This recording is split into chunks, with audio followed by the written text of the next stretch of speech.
Thank you very much for the opportunity given. माननीय सदस्यगण, जो भी बजट पर अपना लिखित भाषण देना चाहते हैं वे सभा पटल पर दे सकते हैं। माननीय सदस्य श्री अखिलेश यादव जी।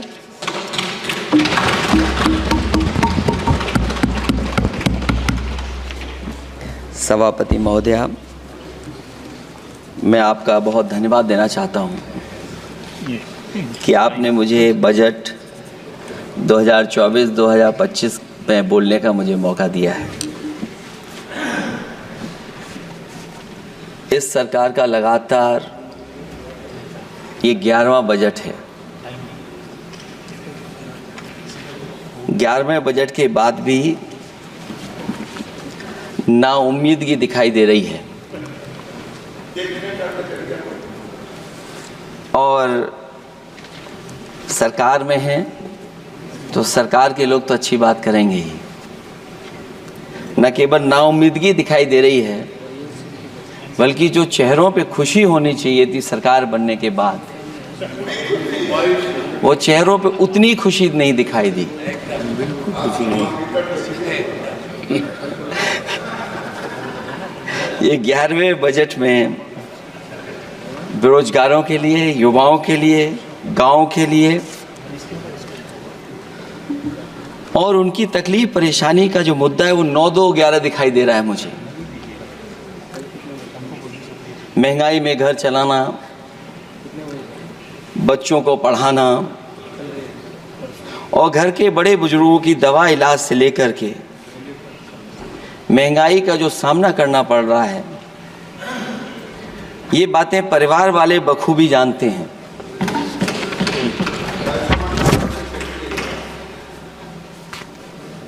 मैं जब सत्ता पक्ष के लोगों के जो आंकड़े देखता हूं और सुनता हूं, अगर इतना सब कुछ 10 साल में अच्छा हुआ है तो आप हंगर इंडेक्स में कहां खड़े हैं? अगर 10 साल बाद भी यही बात सत्ता पक्ष की तरफ से आएगी कि हम कहां खड़े हैं। आपने बड़ा सपना दिखाया make in India. Uttar Pradesh जैसे बड़े स्टेट से सबसे ज्यादा लोकसभा के सांसद चुने जाते हैं। हमें कोई बहुत बड़ा प्रोजेक्ट नहीं मिला, कोई बड़ा प्रोजेक्ट नहीं मिला, प्रधानमंत्री जी मिले हमें। और अगर कोई सभापति महोदय कोई बड़ा प्रोजेक्ट मिला हो 10 साल में, कोई आईआईएम मिला हो, कोई आईआईटी मिली हो और जो ट्रिपल आईटी किसी समय पर उत्तर प्रदेश को मिली थी, क्या उसमें क्या सहयोग सरकार की तरफ से हुआ है? न केवल ये संस्थाएं बल्कि गवर्नमेंट जो एजुकेशन की इंस्टीट्यूशंस हैं वो सेंट्रल की तरफ से कौन सी नई आ गई? मेडिकल के क्षेत्र में कोई बड़ा संस्था आई हो? जो 2 एम्स आए हैं, मुझे याद है कि रायबरेली का एम्स भी समाजवादी सरकार में जमीन दी गई, उसके परिणाम है कि वह एम्स बन गया। गोरखपुर में भी जो एम्स आया समाजवादी सरकार थी, जमीन दी गई तब एम्स आया। और जो एम्स आ भी गए हैं अगर वहां 2, क्या उनमें पर्याप्त इलाज मिल पा रहा है? केवल यही नहीं, मेक इन इंडिया सपना तो ये दिखाया गया था कि अगर प्राइवेटाइजेशन हो जाएगा तो नौकरियां मिल जाएंगी। कुछ हद तक तो बहुत सी चीजें प्राइवेटाइज हो गईं, लेकिन नौकरियां कम होती चली गईं। और जो सबसे बड़ा सवाल है, जो पीड़ित परिवार के लोगों को जो हक और सम्मान मिलता है, क्या ये सरकार वो दे पा रही है? टैक्स कलेक्शन में सपना दिखा रहे हैं कि हम यहां पहुंच गए हैं, आखिरकार एक्सपोर्ट क्यों कम होता चला जा रहा है? और हम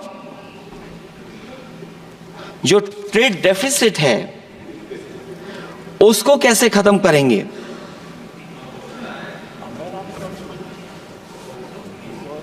दस साल में अगर हम वहीं के वहीं खड़े हैं और कोई ऐसा कुछ न दिख रहा हो और परिणाम जो रिजल्ट आए हैं यूपी के, उसमें दिखाई दे रहा है कि आपने कितना काम किया है।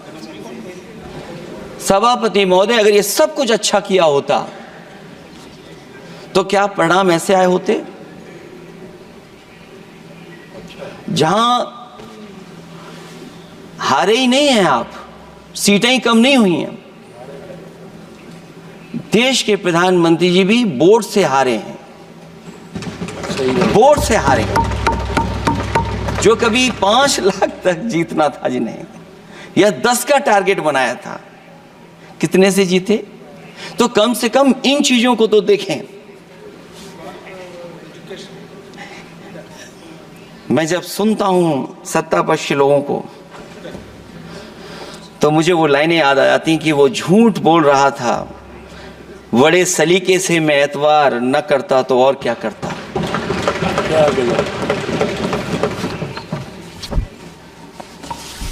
मुझे याद है कि देश के प्रधानमंत्री जी ने जनकपुर में एक झंडा दिखाया था और उस बस में 35 लोग बैठ करके अयोध्या आए थे। सभापति महोदय, उस समय भी मैंने मांग की थी कि जहां से जनकपुर से यात्रा शुरू हो रही है और अयोध्या तक बस से लोग आएंगे तो पता नहीं कितने घंटों में आएंगे। मैंने मांग की थी कि वहां से लेकर के अयोध्या तक एक्सप्रेसवे बनना चाहिए कि कम से कम जो जनकपुर से आए और अयोध्या दर्शन करने आ रहे हैं और बस से आ रहे हैं, कम से कम उनकी तकलीफ परेशानी तो कम होती।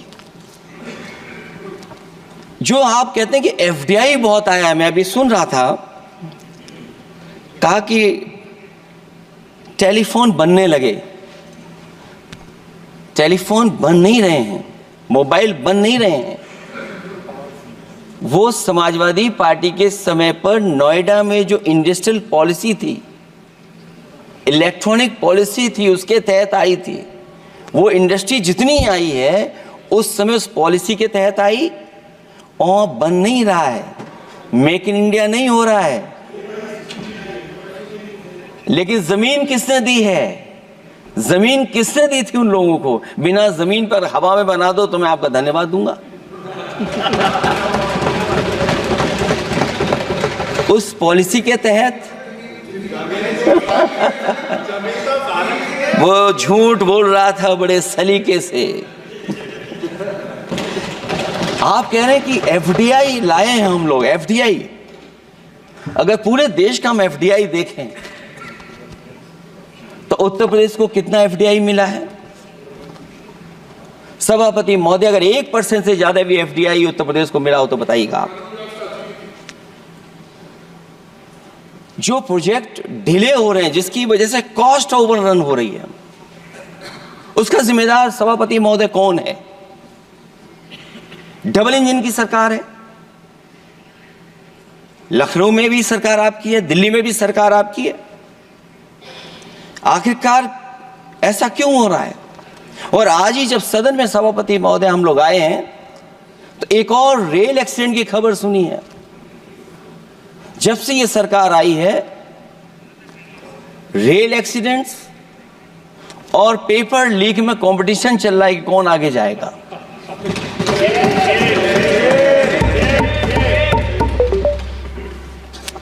मैं तो अखबारों में पढ़ता था सभापति महोदय कि तोड़ फोड़ करके ही सरकार बनाते हैं।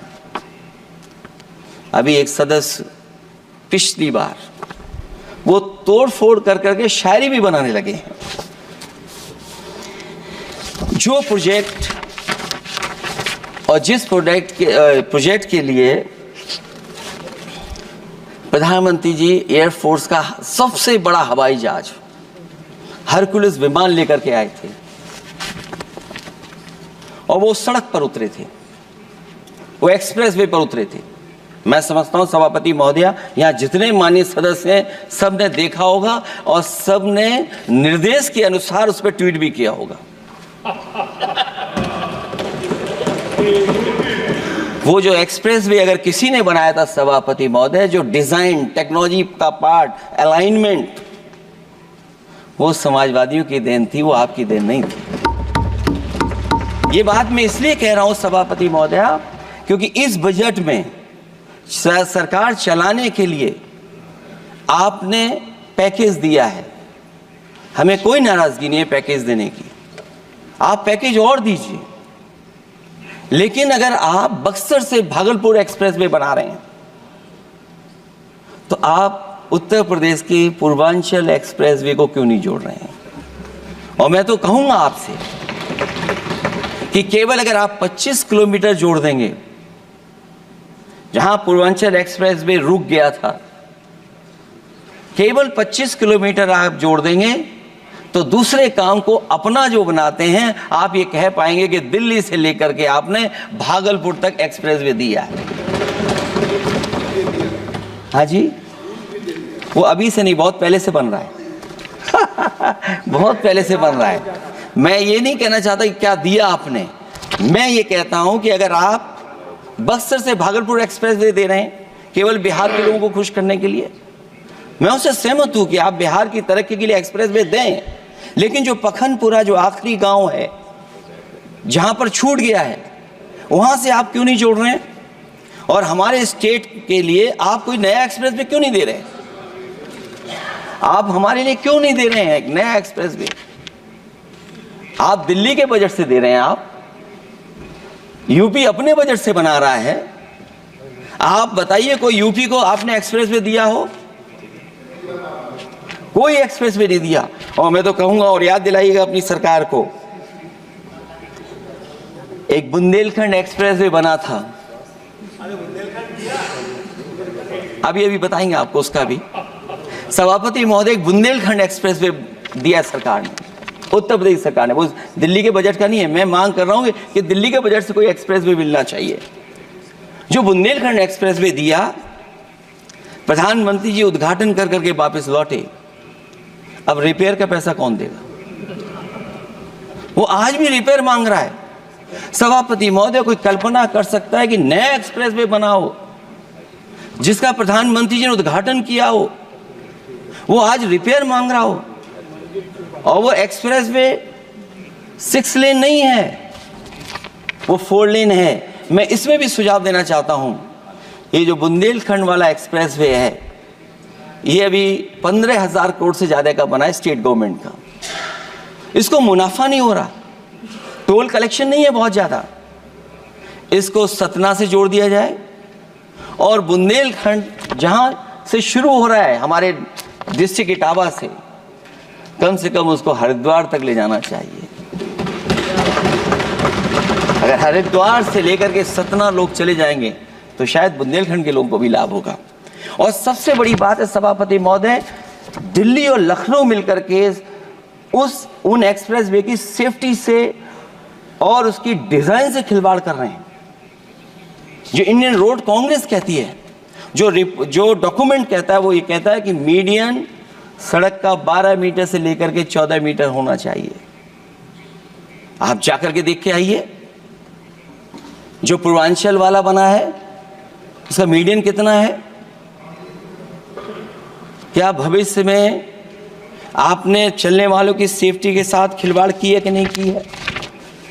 ये आपको विचार करना पड़ेगा।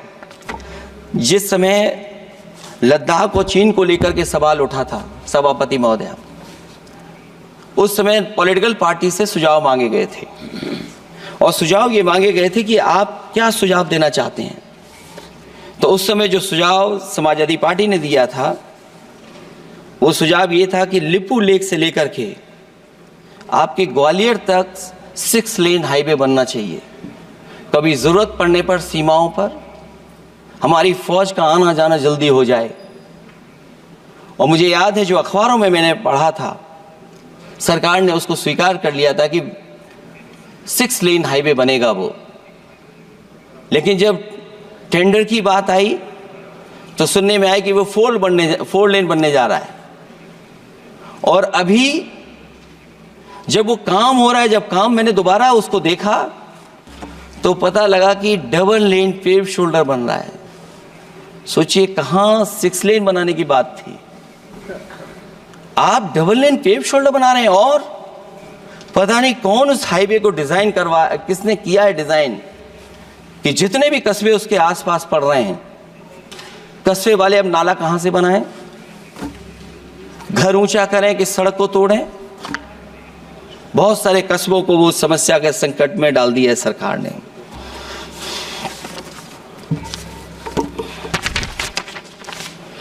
जो सरकार मंचों से ये कहती थी कि हम किसानों की आय दोगुनी कर देंगे, आज तो 11 साल हो गए सरकार को। किसान की आय दोगुनी हो गई क्या सरकार बताए? और अभी मैं बहुत सारे माननीय सदस्यों को जब सुनता हूं तो वो कहते हैं कि हम एमएसपी दे रहे हैं। अगर आप एमएसपी दे रहे हैं तो उसकी कानूनी गारंटी क्यों नहीं दे रहे हैं आप कानूनी गारंटी दीजिए। और फिर कई बार सुनने को मिलता है कि हॉर्टिकल्चर क्रॉप्स के लिए आप क्या कर रहे हैं, उसके एमएसपी की कब तैयारी करेंगे आप? और फिर आय दोगुनी में आप कितना देंगे किसान को? जो पिछले बार बजट में कहा गया था कि एग्रीकल्चर इंफ्रास्ट्रक्चर के लिए 1 लाख करोड़ देश को मिलेगा। अगर 1 लाख करोड़ देश को मिला होगा एग्रीकल्चर इंफ्रास्ट्रक्चर को, तो कम से कम यूपी का शेयर कुछ तो रहा होगा। सभापति महोदय, सरकार ने अगर एक भी मंडी बनाई हो तो बता दें। हाँ, ये अलग बात है कि अगर आप कोई चीज सुधारने के लिए कोई परिवर्तन कर रहे हैं, स्टोरेज के लिए किसी को पहले ही बता दे रहे हैं, वो बात अलग है। लेकिन किसान कहां जाएगा जहां उसको रेट मिलेगी? और फिर ये इस बजट में कहा जा रहा है कि हम 109 high yielding and climate resilient varieties लाएंगे।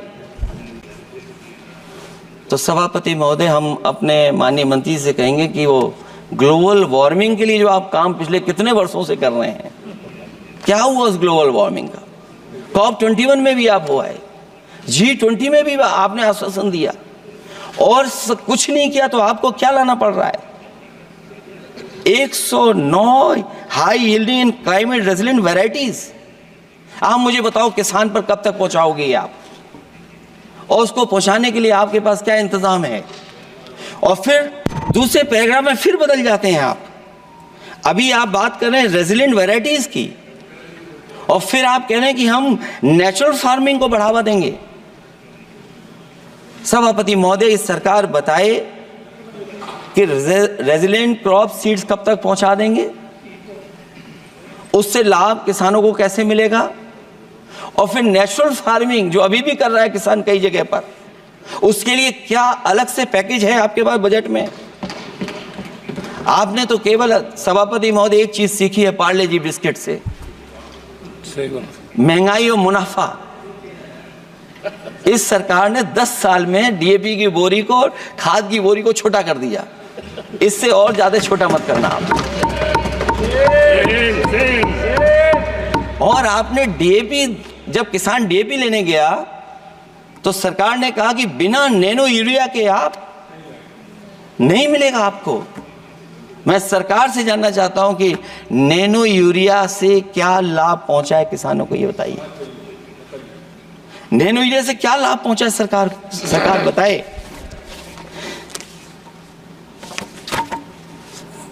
हमारे यहां बड़े बड़े आयोजन हुए सभापति महोदय, इन्वेस्टमेंट मीट के बड़े बड़े आयोजन हुए इन्वेस्टमेंट मीट के, और 5 लाख करोड़ के एमओयू साइन हो गए, 5 लाख करोड़ के। मैं ये सभापति महोदय, बजट हमारी क्या मदद कर रहा है उत्तर प्रदेश के उद्योग लाने के लिए? और ऐसे आयोजन हुए जिसमें देश के प्रधानमंत्री आए, देश के राष्ट्रपति आए, और देश के जितने बड़े उद्योगपति सब आए थे। लेकिन आज यूपी को क्या मिला वहां पर? किसानों के लिए एग्रीकल्चर सेक्टर में बड़े बड़े एमओयू हुए, लेकिन आज जमीन पर कुछ नहीं दिखाई दे रहा है। मुझे याद है समाजवादी सरकार में, क्योंकि देश का सबसे ज्यादा उत्पादन दूध का अगर कहीं हो रहा है तो उत्तर प्रदेश में हो रहा है, और उस उत्पादन को बढ़ावा देने के लिए और इन्वेस्टमेंट लाने के लिए उस समय की सरकार ने फैसला लिया कि अगर बाहर से भी कोई डेयरी या डेयरी प्लांट लगाना चाहेगा तो उसमें सरकार सहयोग करेगी। और परिणाम ये हुआ कि गुजरात की 3 अमूल प्लांट लग गए यूपी में। तो मैंने उद्घाटन किए, एक देरी से हुआ तो देश के प्रधानमंत्री जी ने किया, लेकिन उसके बाद कोई नया प्लांट आया हो तो बता दें। जो अमूल से पुरानी संस्था है, क्या उसका सहयोग कुछ करेंगे आप लोग? क्या आप पराग का सहयोग करेंगे कुछ? न केवल दूध उत्पादन में उत्तर प्रदेश आगे है, बल्कि चीनी में और गन्ने की पैदावार में भी कभी आगे कभी पीछे होता है। किसानों को भरोसा दिलाया गया था कि उनकी भी आय दोगुनी हो जाएगी, उनको भी बहुत सुविधाएं दी जाएंगी, बिजली फ्री दी जाएगी। सभापति महोदया, उन्हें फ्री बिजली नहीं दी सरकार। ये आश्वासन था आपका। और आज अगर उत्तर प्रदेश पिछड़ इसलिए रहा है क्योंकि सबसे महंगी बिजली अगर कहीं कोई पा रहा है तो उत्तर प्रदेश पा रहा है। और मुझे याद है, क्योंकि बात ये मुझे इसलिए कहना चाहिए, बीजेपी के एक विधायक जो सबसे बुजुर्ग थे, वो देश के प्रधानमंत्री जी के क्षेत्र में बिजली 24 घंटे आए, उसके लिए वो धरने पे बैठ गए थे। वहाँ के अधिकारियों ने कहा कि बुजुर्ग हैं, इनका स्वास्थ्य बेहतर नहीं है,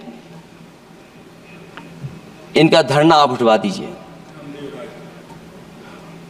मैंने सभापति महोदय उनको बुलाया, मैंने उनकी बात सुनी। उन्होंने कहा कि प्रधानमंत्री जी के क्षेत्र में 24 घंटे बिजली होनी चाहिए। उसी दिन मैंने फैसला ले लिया कि प्रधानमंत्री के क्षेत्र में 24 घंटे रहेगी बिजली। और मैंने उससे मांग की सभापति महोदय कि उत्तर प्रदेश देश के प्रधानमंत्री को बनाने में सबसे बड़ा सहयोग किया है, इसका कम से कम बिजली का कोटा तो बढ़ जाए यूपी का। वो 8 साल हो गए, उत्तर प्रदेश ने देश के प्रधानमंत्री को तो दे दिया, लेकिन अभी तक बिजली का कोटा नहीं बढ़ा। हमें उम्मीद है 11 शुभ होता है, इस 11वें बजट में कुछ तो सुविधाएं ऐसी उत्तर प्रदेश को दी जाएंगी जिससे वहां के लोगों को लाभ पहुंचे, मदद पहुंचे।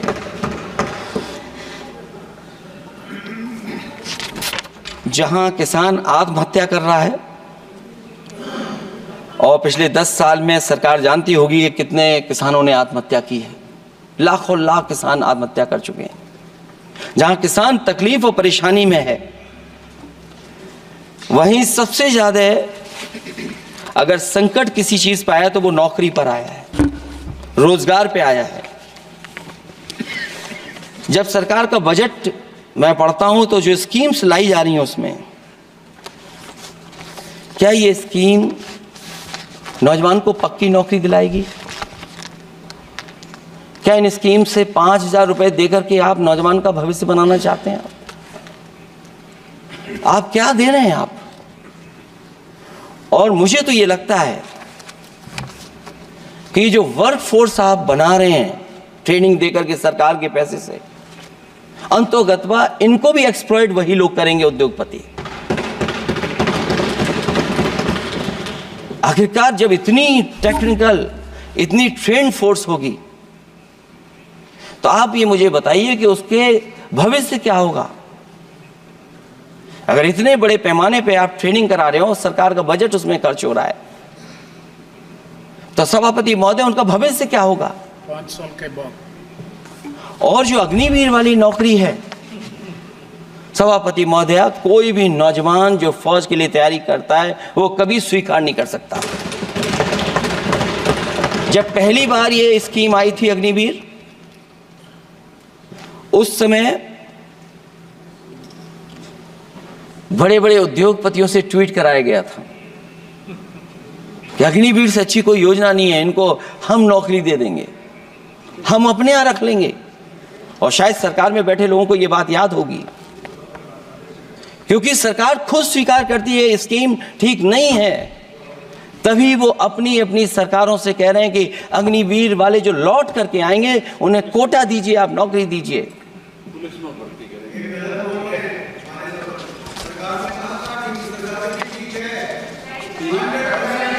नहीं ठीक है, नहीं ठीक है, नहीं ठीक है।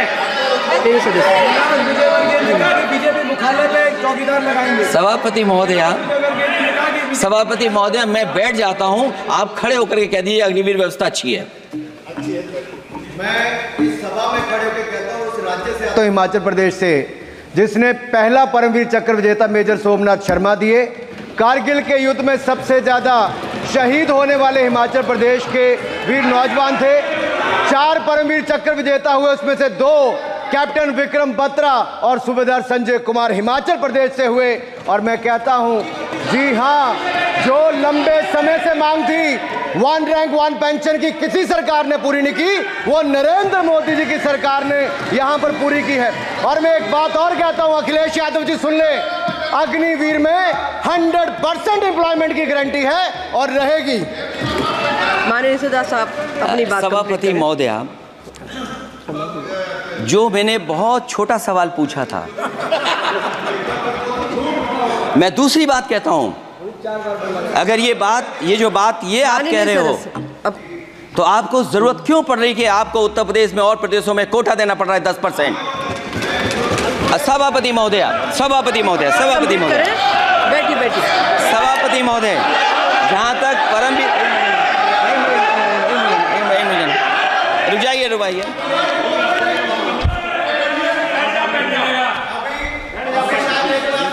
अरे सुनिए दो। माननीय सदस्य आप अपनी सभापति महोदय, चेल जानते हैं आप कहाँ हैं? चेल जानते हैं आप कहाँ हैं? कभी गए हो उस मिलिट्री स्कूल में? मैं खुद मिलिट्री स्कूल का पढ़ा हूँ। और आप परमवीर चक्र की बात कर रहे हो, तो हम भी तमाम नाम गिना सकते हैं। माननीय सदस्यों से मैं आग्रह कर रही हूँ, आपस में चर्चा न करें। माननीय सदस्य, आप बजट पर बात सभापति करिए। महोदया, ये सभापति महोदया, जी 1 मिनट से भी कम, मैं आपके सामने कहना चाहता हूं, ये तो केवल मिलिट्री स्कूल गए हैं। मैं आज भी टेरिटोरियल आर्मी के 124 रेजिमेंट में कैप्टन के रैंक पे अपनी सेवाएं दे रहा हूं। अखिलेश जी, केवल ज्ञान मत बांटिए। राहुल गांधी जी के साथ बैठकर अब वहां बुलाने का झूठ बोलने की आपको आदत पड़ गई। प्लीज बैठिए, प्लीज। माननीय सदस्य से मैं आग्रह कर रही हूं, आप अपनी बजट पर चर्चा करें। सभापति महोदय, आपका समय पूरा हो गया है, प्लीज कंप्लीट करिए। सभापति महोदय, मैं इसलिए नहीं कह रहा, मैं क्या बात कहना चाहता हूँ, शायद मंत्री जी नहीं रहे इसलिए तकलीफ परेशानी ज्यादा है। और आप, अरे हमारा दर्द नहीं समझोगे, हम आपका दर्द चेहरे से पढ़ते हैं। अच्छा, दर्द मैं बताता हूँ। माननीय सदस्यों से मैं आग्रह कर रही हूँ, सभापति महोदय, दर्द मैं बताता हूँ। आप बजट पर चर्चा करिए, प्लीज बजट पर चर्चा सभापति, करिए। दर्द मैं बताता हूँ। देखिए, दर्द बात पहुंचेगी कि नहीं पहुंचेगी। सभापति महोदया, उत्तर प्रदेश से जब से हारे हैं तब से कोई नमस्कार नहीं कर रहा है। तकलीफ वो है आपको। कंप्लीट करिए। वो वीडियो हमने देखा है कि कोई किसी को नमस्कार नहीं कर रहा है, कोई किसी को देख नहीं रहा है। चलिए, धन्यवाद माननीय। और जो अपने आप को बहुत ताकतवर कहते थे, आप अपने आप को, जिसने हराया उसको नहीं ये हटा पा रहे हैं। अब बात समझ में नहीं आई ना? माननीय जिसने हराया उसको नहीं हटा पा रहे। और अगर सभापति महोदय, अग्निवीर व्यवस्था समाजवादी लोग स्वीकार ही नहीं कर सकते। आप बजट पर पूरी अपनी बात रखिए। सभापति महोदय, अग्निवीर स्वीकार नहीं कर सकते। आप अपनी जब भी चर्चा हम रखिए, सत्ता में आएंगे, 1-2 साल, ये चलने वाली सरकार नहीं है, गिरने वाली सरकार है, याद रखना आप। माननीय सदस्य और देखिए, आप क्यों नहीं समझ रहे हो, साइकिल हमारा चुनाव चिन्ह है, साइकिल ही आपको सरकार चलवा रही है। जिस दिन साइकिल हट गई, आप कहाँ बैठे मिलोगे? और दूसरे हमारे साथी हैं जो हमें लेकर के यहाँ लाए थे। माननीय हम यहाँ सदस्य, मैं छूट गए, आग्रह कर वो रही चले हूँ, गए वहाँ। कंप्लीट करिए। सभापति महोदय, मैं एक दो तीन बातें कहता हूँ यूपी को लेकर के मैं मांग करता हूँ। कंप्लीट करिए आप। सभापति महोदय, चंबल एक्सप्रेस वे बनना चाहिए, क्योंकि देश का सबसे बड़ा एक्सप्रेस वे जो 1 लाख करोड़ का बना है वो दिल्ली मुंबई से है, और यूपी को क्यों नहीं जोड़ रहे हैं आप? गंगा को लेकर के सब चिंतित हैं। गंगा की सफाई अभी नहीं हुई है। जो बजट गया पता नहीं कहाँ चला गया, किसी को नहीं पता। जैसे पानी बहा वैसे ही बजट भी चला गया। दूसरा, क्योंकि मंत्री जी बैठे हैं, वो जानते होंगे मंत्री जी कि देश की सबसे अच्छी लाइन सफारी बनी है इटावा में, और उस लाइन सफारी को बनाने में हम लोगों को बहुत समय लगा, क्योंकि एक लाइन सफारी, एनिमल सफारी अगर बननी हो, उसको बनाने में बहुत टाइम लगता है, बहुत जगह से परमिशंस लेनी पड़ती हैं। हम लोगों को परमिशंस नहीं मिली, और क्योंकि वो प्रोजेक्ट अच्छा है, एशियाटिक लाइन्स की ब्रीडिंग शुरू हो गई वहाँ पर। ये सरकार इसलिए नहीं शुरू करना चाहती है क्योंकि वो समाजवादियों ने बनाई है। पहली बार देश में एशियाटिक लाइन्स पैदा हो रहे हैं। नहीं, वहाँ पर इटावा में पहली बार हो रहे हैं, और वो इसलिए नहीं शुरू कर रहे हैं। और वो शेर मैं बता दूं आपको, शेर आया था कि कोई और आया था, वो कहानी मैं नहीं पढ़ूंगा यहाँ पर, फिर मैं बोल दूंगा तो फिर कहोगे कि क्या बोल दिया मैंने, इसलिए मत बुलवाइए तो ही अच्छा है। कि कुछ तो धन्यवाद माननीय सदस्य, धन्यवाद। कुछ मत बुलवाइए मुझसे। सभापति महोदय, मैं ये कहना चाहता हूँ कि लाइन सफारी, एनिमल सफारी उस क्षेत्र की, यूपी की प्राइड है वो, कि पहली बार ब्रीडिंग सेंटर एशियाटिक वहाँ पर बन गया है। दिल्ली की सरकार और यूपी की सरकार मिलकर के उसको शुरू नहीं होने दे रही है। मुझे उम्मीद है कि उसको शुरू करवा देंगे आप। और आखिरी में मैं कहता हूँ, चलते चलते आप 2 लाइनें कहता हूँ, बुनियाद को नकार कर जो इमारतें उठाएंगे, हम भी देखते हैं वो किस मंजिल तक जाएंगे। धन्यवाद। बहुत बहुत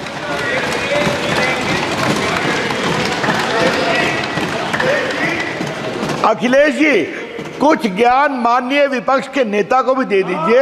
आपने अच्छा भाषण दिया, उनको भी सिखा दीजिए। हालांकि अयोध्या को मैंने कहा हम काम नहीं रोक रहे हैं, लेकिन सभापति महोदय मैं कहना चाहता हूं, इन लोगों का कौन टाउन प्लानर है, कौन आर्किटेक्ट है, मैं नहीं जानता हूं, लेकिन ये जब सरकार से चले जाएंगे तो विश्व की सबसे बढ़िया नगरी अगर कोई बन करके दिखाएंगे तो वो अयोध्या नगरी होगी।